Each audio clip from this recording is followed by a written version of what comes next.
Copa America 2024 quarter final Argentina vs Ecuador മത്സരം. ഇപ്പം ഏറെക്കുറെ ആളുകളൊക്കെ ഫുട്ബോൾ ഫാൻസൊക്കെ കണ്ടിട്ടുണ്ടാവും എന്ന് കരുതുന്നു. ഭയങ്കര ഒരു ആവേശം നിറഞ്ഞ മത്സരമായി. സമനിലയായിട്ടും പെനാൽറ്റിയിൽ അർജൻറ്റീന പിടിച്ചെടുത്തു എന്ന് പറയാം. നമ്മളെ കീപ്പർ മാർട്ടിനസ് അല്ലേ. അർജൻറ്റീന ടീമിൻ്റെ അവസ്ഥ വെച്ച് നോക്കുമ്പോൾ അവരുടെ ലൈഫിൽ, ഞാൻ മുന്നേ ഒരു വീഡിയോയിൽ പറഞ്ഞ മാതിരി തന്നെ, അവരുടെ ലൈഫിൽ ഏറ്റവും എന്താ പറയുക, ആവേശം നിറഞ്ഞ ഒരു വർഷങ്ങളാണ് ഇപ്പോൾ ഈ കഴിഞ്ഞ് പോയതും ഇപ്പോൾ ഈ നടന്നുകൊണ്ടിരിക്കുന്നതൊക്കെ.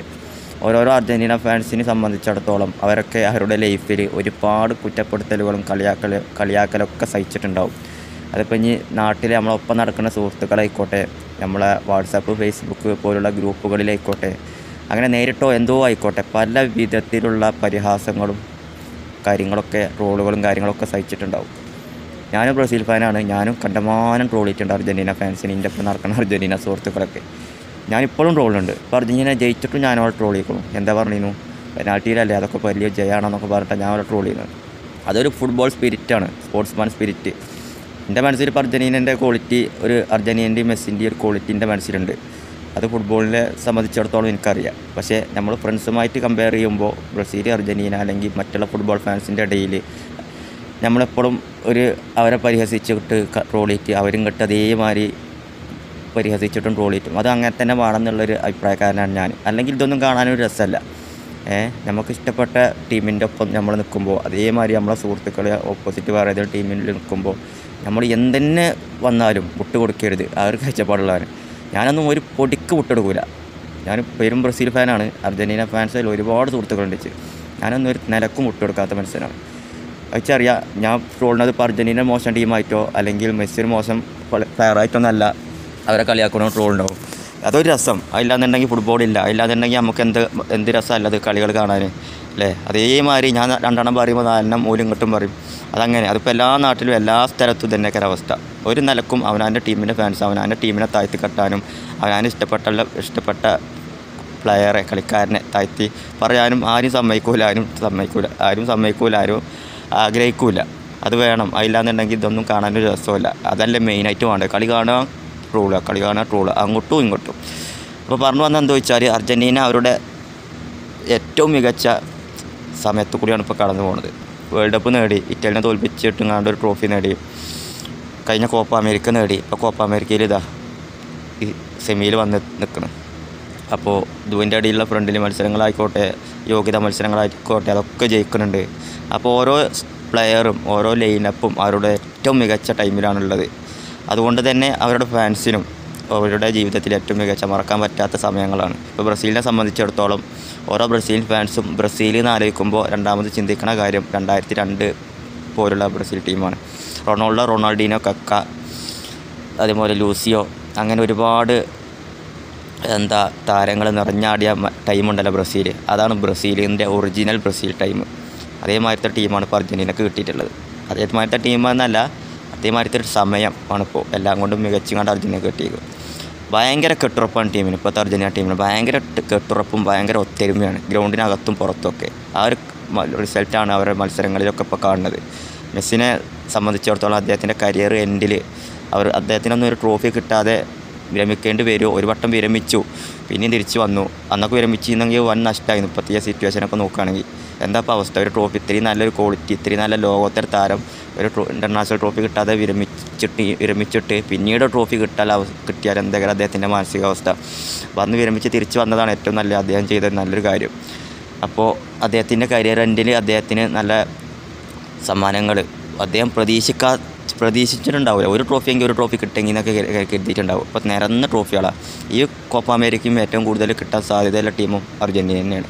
കാരണം ബ്രസീൽ ടീമിൻ്റെ അവസ്ഥയൊക്കെ ഒരു കഥയാണ്. ഇപ്പോൾ ലോകോത്തര നിലവാരമുള്ള ക്ലബ്ബുകൾ കളിക്കുന്ന കളിക്കാരാണൊക്കെ. റോഡ്രിഗോ, വിനീഷ്യസ് പോലുള്ള യൂറോപ്പിലെ ഏറ്റവും മികച്ച ക്ലബ്ബുകളിൽ കളിക്കുന്ന കളിക്കാരാണൊക്കെ ലൈനപ്പിലുള്ളത്.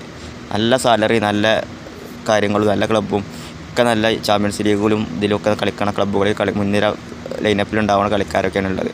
പക്ഷേ ബ്രസീൽക്കാണ് അടുക്കുമ്പോൾ ചെറിയ വ്യത്യാസങ്ങളാണ്. വിനീഷ്യസ്, റോഡ്രിഗോനൊക്കെ നിരന്തരമായിട്ട് ആളുകൾ ട്രോളും. കാരണം റയൽ കളിക്കണം അതേ ഫോം ബ്രസീൽ ഇന്നേ വരെ കാണിച്ചിട്ടില്ല എന്നൊക്കെ പറയും. കുറച്ചൊക്കെ അത് ശരിയാണ്. പക്ഷേ അതിപ്പോൾ ഒരു കളിക്കാരനെ എവിടെ ഫോമാവും എന്ത് ചെയ്യുന്നൊന്നും നമുക്കൊന്നും ഒരിക്കലും പറയില്ല. ചിലപ്പോൾ റയലത്തെ സിറ്റുവേഷൻ ആവില്ല ബ്രസീലുള്ളത്. ബ്രസീൽ അറിയുമ്പോൾ ടീമുകൾ പരസ്പരം ഒന്നും ഇണങ്ങാണ്ട് ഒരു ടീം ഒരു ലൈനപ്പൊന്നും സെറ്റാവാത്ത പ്രശ്നമാണ്. നെയ്മർ വന്നാൽ ഏറെക്കുറെ റെഡി ആവുമെന്ന് കരുതുന്നുണ്ട്. കാരണം നെയ്മറാണെന്നുണ്ടെങ്കിൽ വർഷങ്ങളായിട്ട് പുറത്താണ്, അദ്ദേഹത്തിന് കളിക്കാൻ തന്നെ ടൈമില്ല. അദ്ദേഹത്തിൻ്റെ കരിയർ ഇങ്ങനെയാണ് പോകുന്നത് തോന്നുകയാണ് പലപ്പോഴും. അദ്ദേഹം ഗ്രൗണ്ടിലുണ്ടെന്നുണ്ടെങ്കിൽ അതൊരു 1.5 കളി നേക്കരം, അത് പിന്നെ പറയാൻ തന്നെയല്ല.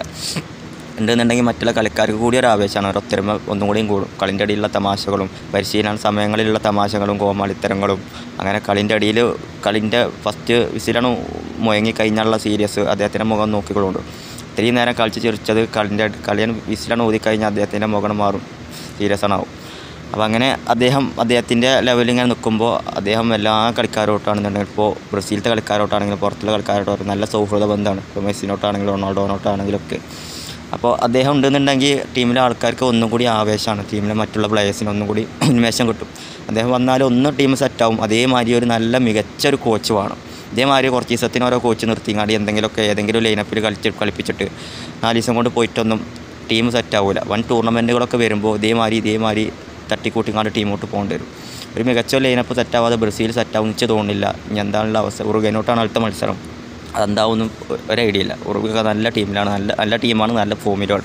അപ്പോൾ അടുത്ത മത്സരത്തിൽ ബ്രസീലിൽ ഇപ്പോൾ നിലവിൽ പ്രധാന താരം വിനീഷ്യസാണ്. 2 മഞ്ഞക്കാട് കിട്ടിയാൽ വിനീഷ്യസിന് ഉറുഗ്വേനോട്ട് കളിച്ചാലും കോലല്ല, അത് വേറെ കാര്യം. അപ്പോൾ വരുന്നിടത്ത് വെച്ച് കാണാനുള്ള ലെവലിലാണ് ഇപ്പോൾ ബ്രസീലിൻ്റെ ടീമുള്ളത്. ഇപ്പോൾ അർജൻറ്റീന അങ്ങനെയല്ല. അർജൻറ്റീന എല്ലാ കൊണ്ടും ബെറ്റർ ആയിട്ടുള്ള സമയം, നല്ല ലൈനപ്പും കാര്യങ്ങളൊക്കെ ഉള്ള സമയമാണ്. ഇപ്പോൾ സെമിയിലെത്തി. ഇപ്പോൾ കഴിഞ്ഞ മത്സരം അവരെ തോറ്റടത്ത് നിന്ന് മാർട്ടിനസ് വിജയിപ്പിച്ചുകൊണ്ട് കൊണ്ടുപോകും. 2ാമത്തെ പ്രാവശ്യമൊക്കെയാണ് അദ്ദേഹത്തിൻ്റെ മികച്ച ഇടപെടലുകൾ നമ്മൾ കാണുന്നത്. കഴിഞ്ഞ വേൾഡ് കപ്പിൽ ആ ഫ്രാൻസിനോട്ട് കളിച്ചപ്പോൾ ആ കാലുകൊണ്ടുള്ള സേവിങ്, ആ ഒരു സേവിങ് ഇല്ലാന്നുണ്ടെങ്കിൽ വേൾഡ് കപ്പ് അർജൻറ്റീനയുടെ പോക്കറ്റിലില്ല അല്ലേ. ആ ഒരു കാലിൻ്റെ ഫോട്ടം വെച്ചുകൊണ്ട് ഒരുപാട് ഇതൊക്കെ വന്നിരുന്നല്ലോ. മാർട്ടിനസിൻ്റെ കാലിൽ തട്ടിയ ബോൾ പോയത്. നല്ലൊരു ഓപ്പൺ നെറ്റാണ് കിട്ടിയത്, ചാൻസാണ് ആ ചങ്ങായി കളഞ്ഞത്. അപ്പോൾ അദ്ദേഹത്തിൻ്റെ ആ ഒരു കഴിവ് കൊണ്ട് അദ്ദേഹം അത് നേടിക്കൊടുത്തു. ഇപ്പോഴും ഇതേമാതിരി പുറത്തായ കളി ഇതേമാതിരി നേടിക്കൊടുത്തു. മെസ്സിൻ്റെ ഒരു പെനാൽറ്റി പോസ്റ്റിൽ തട്ടി പോയി എങ്കിലും മാർട്ടിനസ് രക്ഷകനായി വന്നിട്ട് ആ ഒരു കളി വിജയിപ്പിച്ച് അർജൻറ്റീനയുടെ കയ്യിൽ വെച്ച് കൊടുത്തു. അതാണ് അദ്ദേഹത്തിൻ്റെ കഴിവ്. ഏറ്റവും എന്ന് പറഞ്ഞാൽ ക്വാളിറ്റി ഉള്ള ഒരു ഗോൾ കീപ്പർമാരിൽ ഒരാളാണ് ഇപ്പോൾ നിലവിൽ അദ്ദേഹം. ഭയങ്കര ഒരു അഗ്രഷനാണ് ആൾ. എന്തും നേടാം, എന്നെക്കൊണ്ട് എന്തും നേടാൻ കഴിയുന്നൊക്കെ ഒരു കോൺഫിഡൻസ് എല്ലാ സെക്കൻഡിലും അദ്ദേഹത്തിൻ്റെ മനസ്സിലുണ്ട്. അതിപ്പോൾ ഇനി രാജ്യത്തിന് വേണ്ടി കളിക്കുമ്പോഴാണെങ്കിലും ക്ലബിന് വേണ്ടി കളിക്കുമ്പോഴാണെങ്കിലും ഒക്കെ അങ്ങനെ തന്നെയാണ്. ഭയങ്കര ഒരു അഗ്രഷനും ഭയങ്കര ഒരു എനർജിയാണ്. ഒരു പവറുള്ള ആളാണ്, നല്ല ഹൈറ്റും വെയിറ്റുള്ള ആളല്ലേ. പോസ്റ്റിലാണ് നിന്ന് കഴിഞ്ഞാൽ ഒരു പ്ലെയർ ഒരു ബോൾ കൊണ്ടാണ് വരുമ്പോൾ അദ്ദേഹത്തെ കാണുമ്പോൾ തന്നെ ചിലപ്പോൾ ഒന്ന് പേടിക്കും. ആ ഒരു ലെവലിലുള്ള കീപ്പറാണ്. അപ്പോൾ 1-2 മത്സരങ്ങളായി പ്രധാനപ്പെട്ട വേദികളിൽ അദ്ദേഹം രക്ഷകനായി വന്നു അർജൻറ്റീനയ്ക്ക്. ഏതായാലും അർജൻറ്റീനക്കിനെ സംബന്ധിച്ചിടത്തോളം ഈ കോപ്പ അമേരിക്ക എടുക്കാൻ പറ്റിയ ഏറ്റവും മികച്ച ടീമാണ്, ഏറ്റവും നല്ല ടൈമാണ്, ഏറ്റവും നല്ല ടൈമിലാണ് അവരെ ഫാൻസ് ഉള്ളത്. ആവേശം ഒരുപാട് വർഷങ്ങളോളം, എൻ്റെ കണക്ക് കൂട്ടുകയാണെങ്കിൽ 26-28 വർഷങ്ങളോളം ഒരു കപ്പൊന്നുമില്ലാതെ വെറും പരിഹാസങ്ങൾ മാത്രം കേട്ട് നടന്ന അവർക്ക് ഇപ്പോൾ തീരാത്ത വലിയൊരുനാൾ എന്നൊക്കെ പറഞ്ഞ മാതിരി അവസാനമില്ലാത്ത ആവേശങ്ങൾ ഇപ്പോൾ തുടർന്നുകൊണ്ടിരിക്കുകയാണ്, ആഘോഷങ്ങൾ അല്ലേ. അപ്പോൾ ഏതായാലും ഈ കോപ്പ അമേരിക്ക എടുക്കാൻ പറ്റിയ ഏറ്റവും മികച്ച ടീമാണ് അർജൻറ്റീന എന്നുള്ളത് നമുക്ക് കോപ്പ അമേരിക്ക സ്ഥിരമായിട്ട് ഇതുവരെയുള്ള എല്ലാ ടീമിൻ്റെയും കളികളൊക്കെ വിലയിരുത്തി കാണുന്ന ആൾക്കാർക്കൊക്കെ മനസ്സിലാവും.